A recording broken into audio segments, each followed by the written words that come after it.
Irmãos, boa noite a todos. A graça e a paz do Senhor o abençoe e o guarde nesse novo ano. Amém?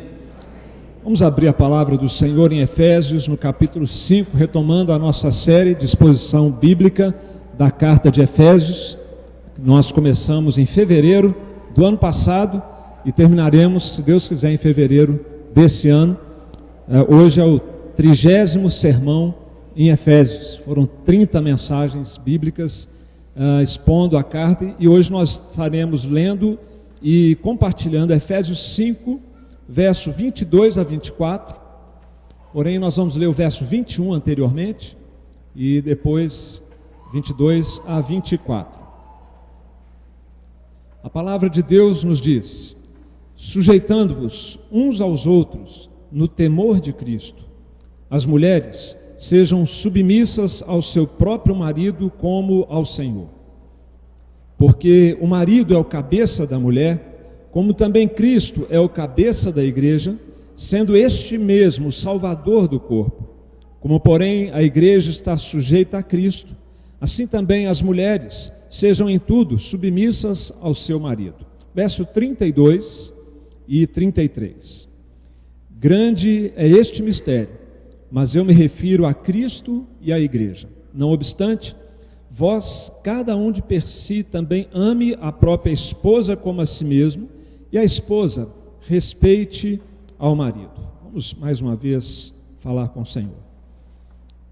Pai querido, nós nos alegramos de estar aqui nesse primeiro domingo do ano, quando as coisas estão ainda por acontecer no ano. Nós estamos aqui, Senhor, na Tua presença, com nossos irmãos, porque queremos caminhar debaixo da Tua bênção, da Tua orientação, da Tua palavra. É com prazer, ó Deus, que nós abrimos o Teu livro, na expectativa de que o Espírito Santo, que tem o ministério e a missão de nos ensinar toda a verdade, que Ele possa falar com cada um de nós, e que saiamos daqui levando para casa uma palavra do Senhor para a nossa vida. Em nome de Jesus oramos, amém. Meus irmãos, me permitam o repeteco de uma ilustração que eu já contei aqui, porque eu creio que ela é muito oportuna, e como a nossa igreja vem se renovando constantemente, talvez você não tenha ouvido falar daquela história do pastor que no mês da família, o mês do lar, deve ter sido lá na igreja dele em maio, como a gente aqui, ele resolveu incluir na liturgia do culto daquele domingo especial, comemorando o dia da família, a passagem bíblica que nós acabamos de ler, toda ela, do verso 22 até o verso de número 33. E ele só leu responsivamente com a congregação, o culto prosseguiu, acabou, e a semana começou, e ele foi visitar os crentes da igreja. E numa das visitas daquela semana, coincidentemente, ele foi visitar uma das irmãs da igreja, que tinha estado no culto, e que quando ele lá chegou, ela disse para ele que estava muito chateada com ele, muito ofendida com ele. Minha irmã, o que foi que eu fiz? Pastor, é assim mesmo, que a gente se esforça para não pisar no calo da ovelha, ainda tem gente que vai ficar chateado com a gente. E foi assim com esse pastor também. Ele falou: mas minha irmã, o que foi que eu fiz? Não, aquela leitura bíblica que o senhor fez na igreja domingo, não tem cabimento uma coisa dela, eu estou ofendida. Ela ficou ofendida porque ele leu Efésios 5, 22 a 33, que fala que as mulheres têm que ser submissas aos homens. E ela não gostou nem um pouco de ter ouvido isso, e ficou magoada e chateada com o pastor. Pode parecer exagero essa historinha, mas eu quero que você imagine um dos pastores da nossa igreja aqui pregando num casamento desse ano, com todos os convidados presentes. A gente sabe que a boa parte dos nossos convidados não são evangélicos, não é verdade? E o pastor resolve pregar no culto de casamento, com todos os convidados aqui, esse texto bíblico dessa noite. No casamento ele tem a opção de escolher esse texto ou não. Eu não tive essa opção, porque na sequência não dava para pular Efésios 5, 22 a 24. Mas você consegue imaginar a reação dos convidados quando o pastor lesse o texto e começasse a dizer que as mulheres têm que ser submissas aos seus maridos? Ia ter um monte de gente na hora do casamento com uma risadinha de canto de boca, olhando assim meio de lado assim para as pessoas, algumas balançando a cabeça, murmúrios na congregação. É o que um texto bíblico e um ensino como esse traz de sentimentos e reações nos nossos dias. Então você pode imaginar a apreensão que o pregador dessa noite está tomado. Em rede mundial, indo pela internet, a gente falando aqui sobre a submissão da mulher. E eu fico imaginando o que vai acontecer hoje, depois do culto, quando a turma sair daqui para lanchonete, para restaurante ou para casa, os comentários que farão sobre o pastor Marco, ou PM, como alguns o chamam mais intimamente. O pastor Marco é meio machista. O pastor Marco é reacionário, é retrógrado. Então eu realmente fico preocupado e apreensivo. Mas por outro lado, eu acho que a nossa tarefa como pregadores tende a facilitar nos próximos anos, quando nós estivermos falando sobre o papel do homem e da mulher. Por incrível que pareça, eu acho que vai melhorar para nós, que pregamos sobre esse assunto. Sabe por quê? Porque hoje nós estamos vendo a colheita danosa da subversão da ordem estabelecida por Deus nos papéis do homem e da mulher no casamento e na família. Então eu imagino que à medida em que as mulheres estão percebendo isso, cristãs, evangélicas, presbiterianas e até não cristãs, começam a perceber o que está acontecendo, que tem alguma coisa de muito errado em curso, é bem possível, é bem provável que a atitude mude. Só para dar alguns exemplos, algumas pérolas aqui para vocês, de como já há esse sentimento de que tem alguma coisa errada acontecendo. Nancy Pierce escreveu um livro sensacional chamado Verdade Absoluta. É uma calvinista, uma mulher norte-americana, e ela diz que para muitas mulheres hoje em dia, no livro dela, em nível pessoal, o problema não é tanto o domínio masculino quanto a deserção masculina. Isso eu já tinha falado aqui também. E concordando com ela, alguns autores americanos têm dito, como por exemplo James Dobson, que é um psicólogo renomado, se você lê livros evangélicos, já ouviu falar dele, de longa data, e ele diz que a maior necessidade da América hoje é a recuperação da liderança dos maridos no lar. É que os maridos comecem a orientar suas famílias quanto a respeito e obediência por parte dos filhos, quanto a gastos e consumo, quanto a leitura da Bíblia, a frequência na igreja, ao invés, homens, de desperdiçar os seus recursos físicos, emocionais, na mera aquisição material.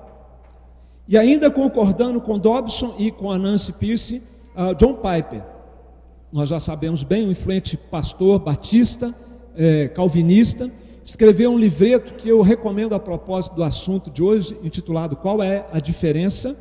Masculinidade e feminilidade definidos de acordo com a Bíblia. E nesse livro o Piper diz o seguinte: se eu fosse apontar um pecado especificamente devastador atualmente, não seria o movimento feminista, mas a falta de liderança espiritual dos homens em casa e na igreja. Então já se começa a perceber que há algo de muito errado acontecendo, que não está funcionando, que não está dando certo, e por isso eu acredito que, e eu espero, que cada vez mais haja um clamor por parte das mulheres, para que este ensino bíblico seja trazido à igreja, que orientação seja dada às mulheres e aos homens, aos casais, às famílias, para trazer de volta o carro para o trilho, que está descarrilhando, da família, do casamento, nos dias de hoje. Não está funcionando. Então, quem sabe a gente já podia começar por aqui hoje, na nossa série de Efésios, a termos essa atitude, ao invés de preconceituosa e de resistência ao ensino bíblico, uma atitude de boas-vindas ao ensino bíblico, considerando a nossa realidade dolorosa, socialmente falando, por causa da subversão desses papéis. Então, vamos lembrando aqui a palavra de Jesus: aquele que tem ouvidos, ouça o que o Espírito diz aos homens e às mulheres sobre como deve funcionar a dinâmica do casamento cristão. Meus irmãos, a ideia central que eu quero conversar com a igreja nessa noite é que a submissão feminina no casamento é uma experiência libertadora. Parece que eu falei uma frase oposta da outra, Uma coisa parece que não tem nada a ver com a outra, mas eu espero chegar ao final dessa nossa reflexão, ajudando você a acolher esse ensino com todo carinho no seu coração. A submissão feminina no casamento é uma experiência libertadora. Vamos só lembrar aqui, antes da gente ir propriamente ao texto, o que aconteceu nessas 30 pregações sobre Efésios.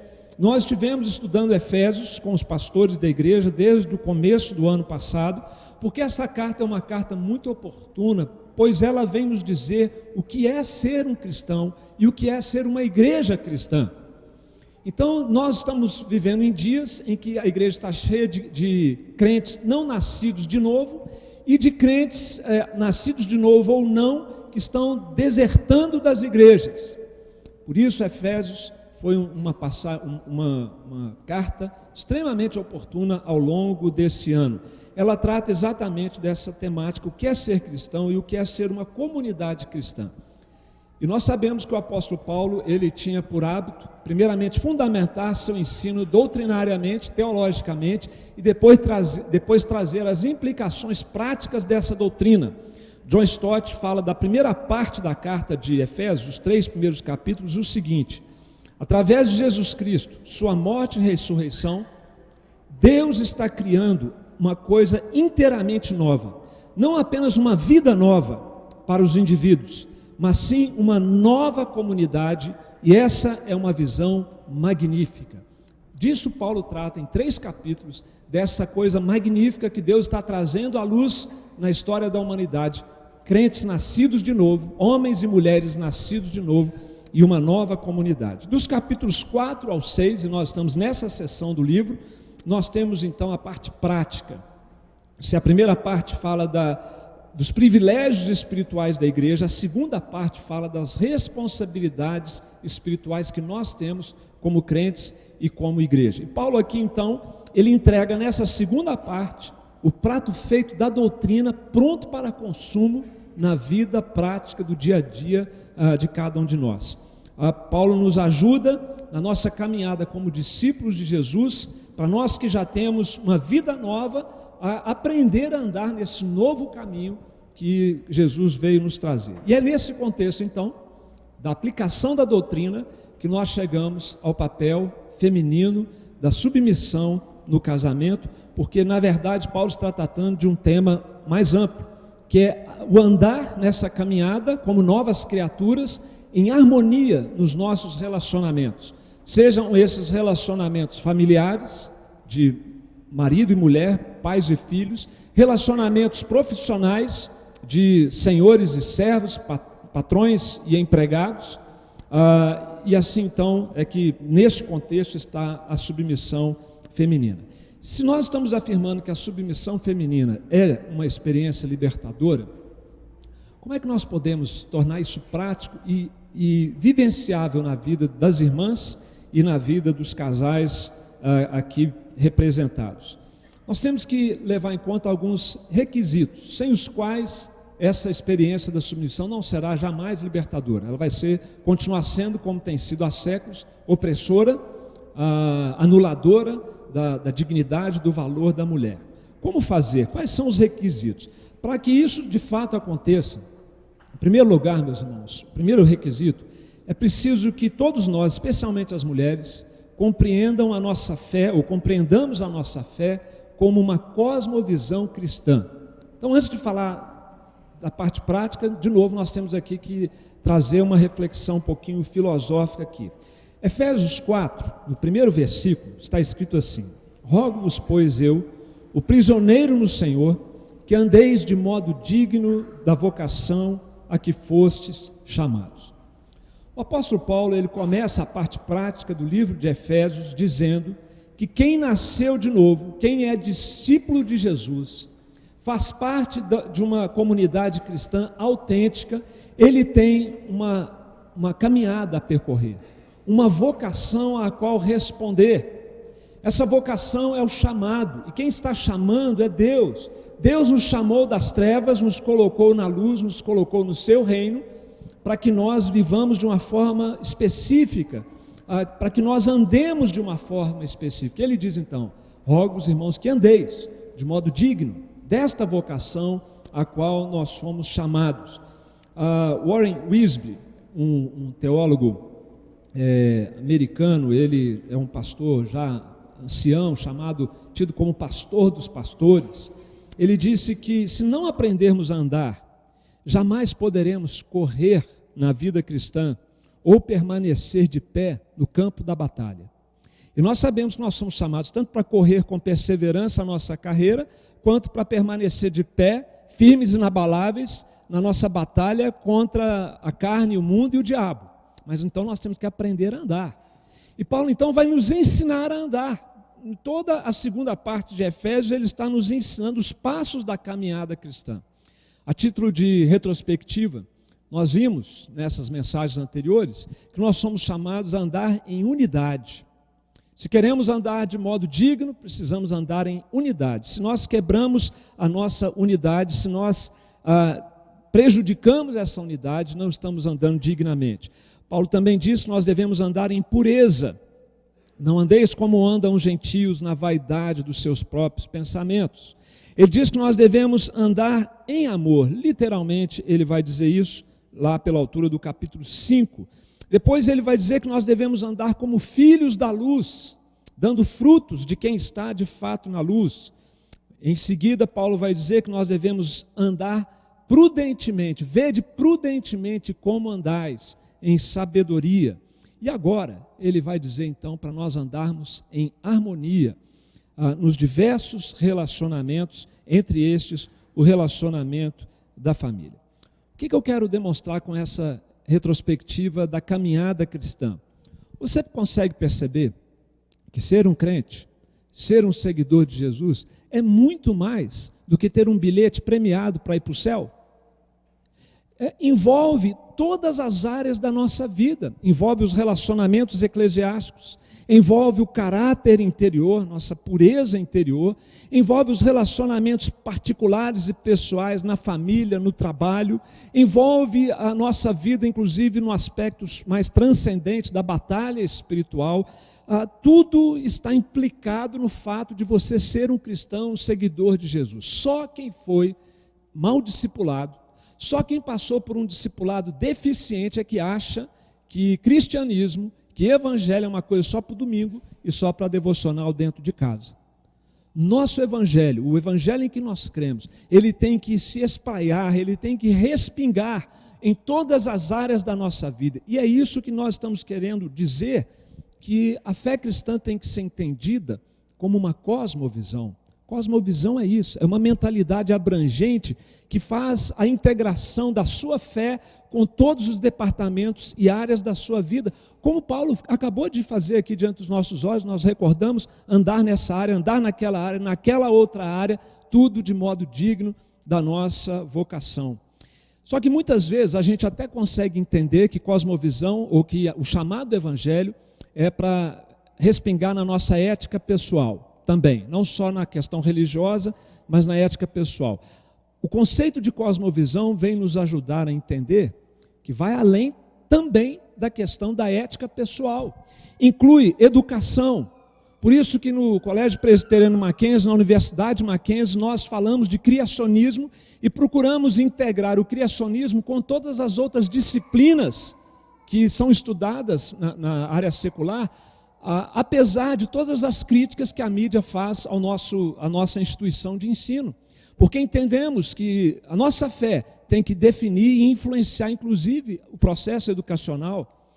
A nossa cosmovisão calvinista cristã, ela inclui a ética, inclui a educação, inclui a economia. Já pensou se a economia fosse influenciada pelos valores bíblicos? Mas o que nós vemos na economia brasileira, norte-americana? O estímulo ao endividamento para manter a economia aquecida. Isso não é cristianismo. O cristianismo fala para a gente não ficar devendo a ninguém coisa alguma. Nos ensina a poupar, nos ensina a ser misericordiosos, generosos com os necessitados. Percebe que até a economia de um país pode ser afetada pela nossa cosmovisão. Uma cosmovisão inclui também nós pensarmos nas ciências como sendo afetadas por aquilo em que nós cremos. Não posso me deter muito nisso aqui, mas um holandês chamado Huygens escreveu um livro publicado pela UNB, chamado A Ciência e a Religião e o Desenvolvimento da Ciência Moderna, em que ele demonstra que, entre outras doutrinas calvinistas, a doutrina da predestinação foi a responsável pelo surgimento da ciência moderna. Não posso explicar isso aqui agora. Compre o livro e leia. Você vai ver qual a relação que tem entre predestinação e ciência moderna. Isso é pensar na fé como uma cosmovisão e não apenas uma profissão religiosa interna. Até nas artes, nós deveríamos pensar assim, integrando a nossa fé até com a expressão artística. Portanto, meus irmãos, tentando trazer esse conceito de uma forma simplificada, cosmovisão é a mentalidade que nós temos e que nos leva a nos posicionarmos diante de tudo aquilo que acontece na nossa vida, inclusive sobre casamento, papel da mulher no casamento e papel do homem no casamento. Com qual mentalidade nós estamos aqui hoje chegando a esse tema? Com que mentalidade nós nos postamos para ouvir sobre esse ensino?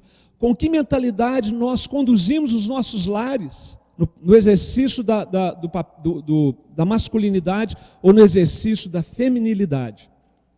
A nossa mentalidade, a nossa cosmovisão precisa ser biblicamente orientada. Se você chegar a esse tema influenciada por humanismo, por pós-modernismo, por relativismo, você vai ter uma dificuldade intragável com esse tema que nós temos aqui hoje. Por isso, para desfrutar da submissão feminina como uma experiência libertadora, é preciso chegar a esse tema com uma cosmovisão cristã, bíblica, que respeite aquilo que a Bíblia ensina sobre esse assunto. Faça da palavra de Deus, de fato, a sua única regra de fé e prática, em tudo, e na abordagem da feminilidade e da masculinidade também. Para a submissão feminina no casamento ser uma experiência libertadora, além desse requisito mais filosófico, é preciso também um requisito outro, que é compreender o propósito de Deus para a mulher e para o homem. Verso 22 que nós lemos, diz assim: as mulheres, estou em Efésios 5, 22. As mulheres sejam submissas ao seu próprio marido como ao Senhor. Eu quero chamar a atenção para a parte final desse versículo. Como ao Senhor. O que Deus tem a ver com esse negócio de submissão, de liderança, de homem, mulher, de casamento? É quase óbvio, mas é preciso a gente trazer de volta nessa ocasião e nessa oportunidade. Deus tem tudo a ver, porque Ele é o nosso Criador. Deus tem tudo a ver com submissão ou liderança, papéis, porque Ele é o nosso Redentor. Vem, meus irmãos, da criação e da redenção, a base sobre a qual os nossos papéis são definidos no casamento. Não vem das convenções sociais, não vem das tendências dos tempos, vem de valores absolutos, eternos, imutáveis. Essa relação estabelecida por Deus. As bases para a dinâmica conjugal vêm da criação e vêm da redenção. Deus está por trás dessa dinâmica que envolve liderança masculina e submissão feminina. William Hendrickson, quanto à criação, ele colocou em termos, um comentarista, um estudioso reformado, ele colocou a relação da criação com a submissão feminina de uma forma muito oportuna. Eu queria compartilhar com os irmãos. Ele diz assim: em sua bondade para com a mulher, o Senhor, que sabe perfeitamente que dentro do núcleo familiar, a maior parte do cuidado dos filhos repousa sobre a esposa, se agradou em não sobrecarregá-la. E por isso, Ele colocou a responsabilidade última no tocante à família sobre os ombros do esposo, determinando à esposa o dever de obedecê-lo. Não é interessante? Não é uma decisão arbitrária de Deus para mutilar a capacidade, a dignidade da mulher, mas foi um programa divino para preservar a mulher de uma sobrecarga que ela não deveria ter. Porque por mais que haja hoje essa atuação da mulher na nossa sociedade, nós homens nunca vamos engravidar. Nunca vamos poder dividir esse peso com as mulheres. Então nós temos que arcar com responsabilidades outras. Nós nunca vamos amamentar as crianças. Então nós temos que compensar a nossa ausência desses papéis de nutrição e cuidado com a prole, pelo menos em parte, nos encarregando de outras atribuições. E às vezes nós ficamos pensando que foi por causa do pecado que a mulher foi colocada nessa posição. E mesmo que não houvesse pecado, a situação não mudaria. John Piper coloca isso também de uma forma que vale a pena eu trazer aqui para vocês. Imagine como seria a vida matrimonial se não houvesse o pecado e a queda. O homem sem pecado, cheio de amor, mostrando uma liderança forte e tenra em relação à mulher. E a mulher sem pecado, cheia de amor, respondendo de maneira alegre ao apoiar a liderança do homem. Não haveria nenhuma depreciação contra o homem e não haveria escravidão ou excesso em relação às mulheres. É claro que com a queda, a Bíblia diz, e não dá para a gente reescrever a história, não dá para a gente jogar para debaixo do tapete os textos bíblicos. A Bíblia diz que com a queda e pela iniciativa feminina, só veio a reforçar a obrigação dos homens de não se omitirem como Adão se omitiu e de exercerem a sua liderança. Isso está em 1 Timóteo 2,13, que diz assim: porque primeiro foi formado Adão, depois Eva. No verso 14 de 1 Timóteo 2, e Adão não foi iludido, mas a mulher, sendo enganada, caiu em transgressão. E aqui então, Paulo ele estabelece algumas restrições ao exercício de autoridade por parte da mulher, assim como foi indevida a sua liderança na queda, para que isso não se repita em outras áreas. Paulo restringe o papel da mulher na igreja e na família. E é por isso, meus irmãos, não porque nós sejamos retrógrados, é que a Igreja Presbiteriana do Brasil vai levar tempo, e se depender da geração de pastores como a nossa, não acontecerá de nós termos na igreja pastoras e presbíteras. Não é de forma alguma desmerecimento com a capacidade, a dignidade, o valor das mulheres, mas por causa de conceitos bíblicos que não são culturais, são conceitos ligados à revelação divina. Deus criou o primeiro homem, depois criou a mulher. Podia ter criado o contrário, e os homens seriam subordinados às mulheres. Os homens, as mulheres teriam capacidade para isso? Teria, Deus as capacitaria para isso. Mas Deus fez diferente, fez inclusive os homens mais agressivos, mais aguerridos, com mais liderança, com mais iniciativa, até certo ponto, em termos de agressividade, que tem que ser controlada. O pecado acabou desvirtuando isso também, não é verdade? Mas esses são então motivos que nos levam a compreender o propósito de Deus para a liderança do homem e a submissão da mulher. A criação, como a criação se deu, como a queda aconteceu, mas não para aí. A redenção também vem trazer luz e princípios que regulam esta dinâmica entre homem e mulher. No verso 24 do capítulo 5, nós vemos aqui o apóstolo Paulo chamando a questão da redenção à tona para mostrar sua conexão com o assunto dessa noite. Verso 24: como porém a igreja está sujeita a Cristo, assim também as mulheres sejam em tudo submissas ao seu marido. Deus idealizou a vida em família com base nos parâmetros da relação da igreja com Cristo. Isso é simples de perceber, difícil de colocar em prática. Assim como Jesus lidera, é o cabeça da igreja, que somos nós, ele cuida da gente, ele se deu sacrificialmente por nós, ele nos amou e nos ama de modo inquestionável. Assim os homens devem fazer em relação às suas esposas e em relação aos seus filhos. Uma liderança e um poder e uma influência para servir. E esse será um dos temas da nossa escola dominical nesse ano.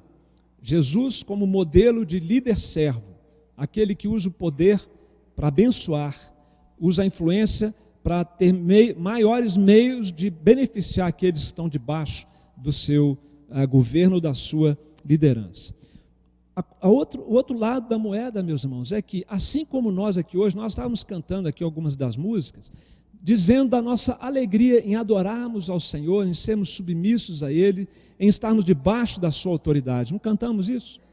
Não é uma coisa que, quanto maior é a nossa comunhão com Deus, mais isso é evidente e fica forte? Como é bom nós sermos submissos à vontade de Deus, à sua liderança na nossa vida. Não é assim? Da mesma maneira que a igreja faz em relação a Cristo, a esposa deve ver esta questão em relação ao seu marido. Não como algo forçado. Se você está em comunhão com Jesus, está investindo na sua vida espiritual, você não faz isso a contragosto. Você não faz isso sufocado, porque você tem que ser servo de Jesus, não tem outro jeito, né? Tem que obedecer os mandamentos, tem que orar, tem que ler a Bíblia, tem que ir no culto. É assim, meus irmãos? Não é, né? São coisas que nós fazemos movidos por amor e prazerosamente. Da mesma maneira, Paulo diz então que as mulheres devem, como a igreja está sujeita a Cristo, as mulheres sejam em tudo submissas ao seu marido, e tudo aqui, meus irmãos, é tudo, né? Não só aquilo em que a mulher gostaria que acontecesse, não só aquilo que ela concorda, não só aquilo que ela acha que é bom, mas em tudo. Essa é a regra. E tem a exceção à regra, que a igreja reformada deixou isso muito claro quando ela trata do princípio da autoridade. Mas daqui a pouquinho a gente fala mais sobre isso. O ponto aqui, meus irmãos, é esse: se o Senhor está por trás da formatação familiar na criação, se o Senhor está por detrás do processo da redenção e lança a mão desses dois momentos marcantes da nossa história para servir de parâmetro, servir de balizamento para a relação familiar, então nós deveríamos nos submeter a Ele para fazer o que Ele vai dizer nos diversos relacionamentos. Verso 21, sujeitai-vos uns aos outros no temor de Cristo. Por causa de Jesus, nós devemos abaixar nossa bola e sermos humildes em relação aos irmãos. Mulheres, sujeitai-vos aos seus maridos como ao Senhor. Filhos, pais, filhos, obedecei aos vossos pais no Senhor. Capítulo 6, versículo 1. E servos, obedecei aos vossos senhores, porque como ao Senhor e não como a homens, porque é Cristo o Senhor que estáis servindo. Você percebe que em todas essas instâncias onde há autoridade envolvida, a motivação é o Senhor. É a nossa compreensão do propósito de Deus em criar homem, mulher, a sociedade, todas as instâncias, e ali estabelecer essa dinâmica onde um lidera e o outro se submete voluntariamente. Só é possível, meus irmãos, nós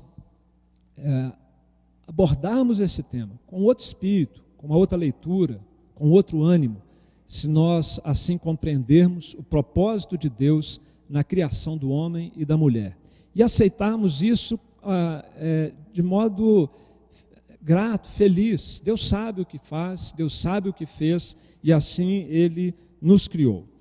E por último, meus irmãos, para que a gente possa experimentar ou as irmãs possam experimentar a submissão feminina como uma experiência libertadora e não opressora, é preciso compreender também a essência do que é a submissão feminina. Verso 33, por favor, capítulo 5.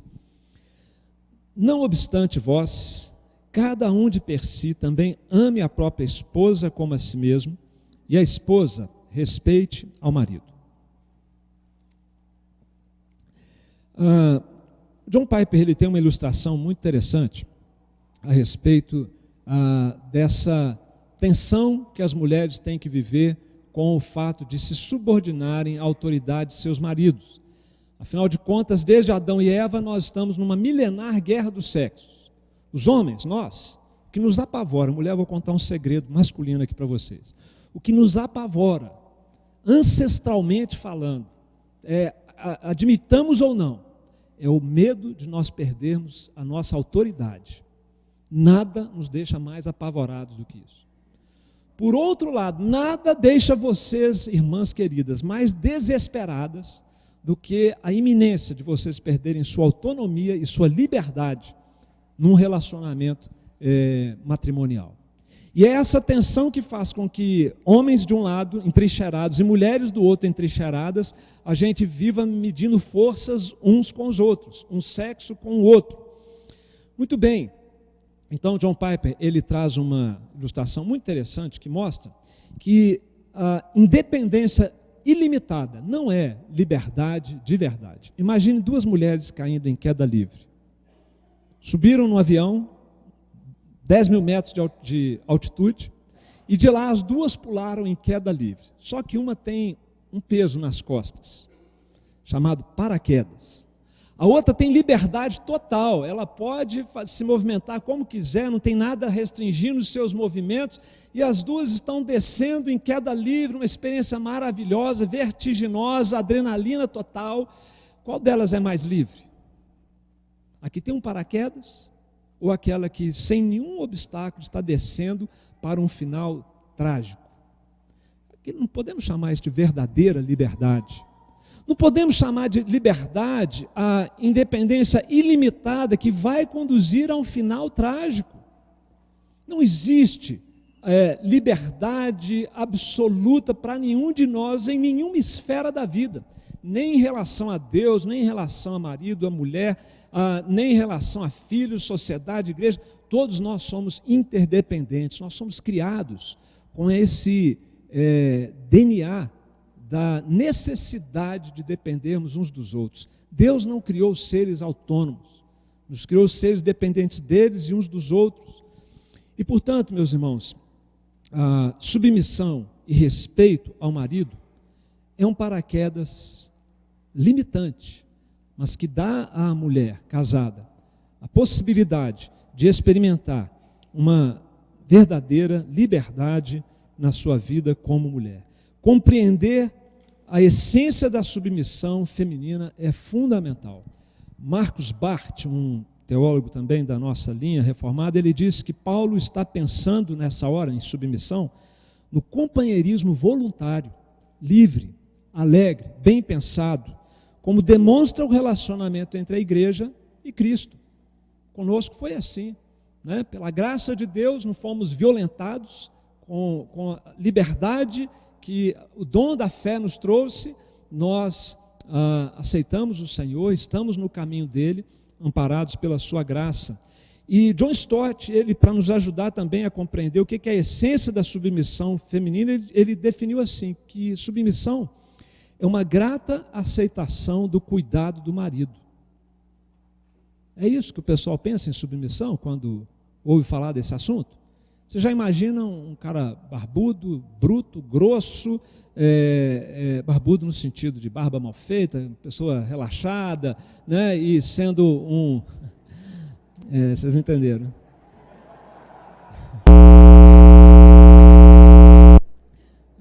Bom, mas então, alguém que é negligente, displicente, violento, não é esse o conceito, não é porque uma palavra ela tem uma conotação negativa que nós vamos descartar o seu ensino positivo, conforme a palavra de Deus nos traz. E há aqui uma palavra que Paulo vai acrescentar ao lado de submissão, que é bom a gente prestar atenção nela, porque também ajuda a esclarecer. O termo é respeito. Submissão e respeito são devidos pela esposa ao seu marido. Interessante, porque essa palavra respeito, no grego, pasme você, é phobos, de onde vem os nossos termos negativos para fobia, é de lá, a mesma palavra. E é interessante também que no verso 21 fala para nós sujeitarmos uns aos outros no phobos de Cristo, no temor de Cristo. Então a palavra phobos tanto pode ter esse aspecto negativo de terror, de pavor, de fobia, quanto também ela pode ser empregada positivamente como respeito, como temor, como reverência. E esse conceito, para nós assimilarmos que a mulher deve respeitar o marido, nós precisamos entender o princípio da autoridade, conforme a Bíblia ensina. Porque a essência da submissão da mulher está ligada a esse princípio bíblico da autoridade. Lutero ele fez uma reflexão que nos ajuda a entender. Ele disse que nós precisamos separar a pessoa do ofício. Na verdade, ele diz, é como se nós tivéssemos duas pessoas em uma só. A pessoa é aquela que nasceu, cresceu, viveu. Agora, o papel dela, o ofício dela, que Deus atribuiu a ela, vai implicar em relações de obediência ou de autoridade, de liderança ou de subordinação. Portanto, alguns de nós aqui, Deus nos deu o papel de filhos, outros de pais, outros de patrões, outros de empregados, outros de maridos, outros de mulheres, pastores, ovelhas. Esses são os nossos ofícios, Deus toma da sua autoridade e delega para nós. E Ele espera que aqueles a quem Ele delegou o ofício da autoridade tenham da parte dos demais submissão e respeito. Por isso a Bíblia vai dizer claramente que toda autoridade é instituída por Deus, e quem resiste à autoridade resiste à ordenação de Deus. Então, meus irmãos, a autoridade só é autoridade porque Deus lhe deu essa autoridade. Isso vale para o marido. E nós temos uma exceção à regra, não é uma submissão incondicional que Deus espera que nós tenhamos nessas instâncias todas, e nem das irmãs em relação aos maridos. Há uma cláusula excepcional. Sempre que a autoridade exigir de nós que nós desobedeçamos a Deus, é mais importante obedecer a Deus do que aos homens. Está em Atos 5, 29. Não quer dizer que a partir daí, então, a gente entra em pé de guerra e começa a desrespeitar a autoridade, mas naquele particular, nós temos o dever de desobedecer, sofrendo as consequências da nossa desobediência. Esse é o princípio reformado da desobediência civil, que é preciso ser levado em conta nesse particular. Submissão, diz John Stott, portanto, é o reconhecimento humilde da ordem divina na sociedade. E nós não devemos lutar contra a ordem divina. E no caso específico da submissão feminina à autoridade do marido, eu quero trazer mais um pensamento de John Piper. Ele diz assim: o que é a submissão feminina no casamento? No coração da feminilidade madura, há uma disposição libertadora da mulher de afirmar, receber e cultivar a força e a liderança do seu marido. Portanto, submissão, meus irmãos, é uma atitude voluntária que contribui para reforçar a liderança dos maridos nas nossas famílias. E qualquer atitude que venha a minar essa autoridade, enfrentar essa autoridade, ela compromete o dever bíblico que o Senhor espera de mulheres nascidas de novo, novas criaturas, no sentido de obedecer a palavra de Deus. A verdade, meus irmãos, liberta. E encarar essa dinâmica matrimonial, conforme é revelado na palavra de Deus, a verdade, é uma experiência libertadora. Nossa sociedade geme porque tem desafiado este e tantos outros ensinos em relação à palavra de Deus. Eu quero concluir. Eu espero ter sobrevivido a mais essa tentativa de tratar desse tema na nossa igreja. É sempre uma apreensão quando a gente vai falar desse assunto nos nossos dias, e parece que tem uma roleta russa que sempre gira e cai para mim. Eu falar desse tema, deve ser a quarta vez, desde antes de eu ir para Uberlândia, tenho sido premiado, mas eu agradeço a Deus pela oportunidade e aos irmãos pelos ouvidos atentos. Mas eu queria pedir então aos irmãos, e principalmente às irmãs, que sejam misericordiosos comigo nas próximas horas. Aquilo que ficou claro que é uma opinião pessoal minha, você aproveita o que tiver de melhor, mas aquilo que for claro para você, que é revelação da palavra de Deus, tenha a humildade de acatar isso no seu coração. Mulher querida, homens queridos da nossa igreja também, receba de todo o coração a palavra de Deus. E homens, se preparem, porque semana que vem pastor Marcos Alexandre vem com tudo para cima de vocês, para falar sobre os deveres masculinos na relação matrimonial. Hoje foi a vez das mulheres. Mas o que nós queríamos então compartilhar com os queridos, para que nós pensemos, não estamos aqui esgotando o assunto, é impossível fazer isso, mas eu espero ter contribuído para você, pelo menos, considerar esse tema nessa outra perspectiva, de que a submissão feminina no casamento é uma experiência libertadora, desde que você compreenda a sua fé como uma cosmovisão cristã. A sua fé tem que partir dela a orientação para aquilo que você acredita e faz. Desde que você compreenda o propósito de Deus na criação e na redenção para o papel do homem e da mulher na família, e desde que você compreenda o que é, na essência, a submissão feminina. E nós faremos bem em ouvir as palavras do profeta Miqueias quando ele disse: sim, Miqueias 2,7, as minhas palavras fazem o bem ao que anda retamente. Se nós andarmos retamente sobre esses princípios da palavra de Deus, no casamento, no exercício do papel feminino, no exercício do papel masculino, o bem vai nos encontrar. Que Deus assim nos abençoe. Amém, irmãos? Nós vamos cantar mais um cântico de adoração e consagração ao Senhor.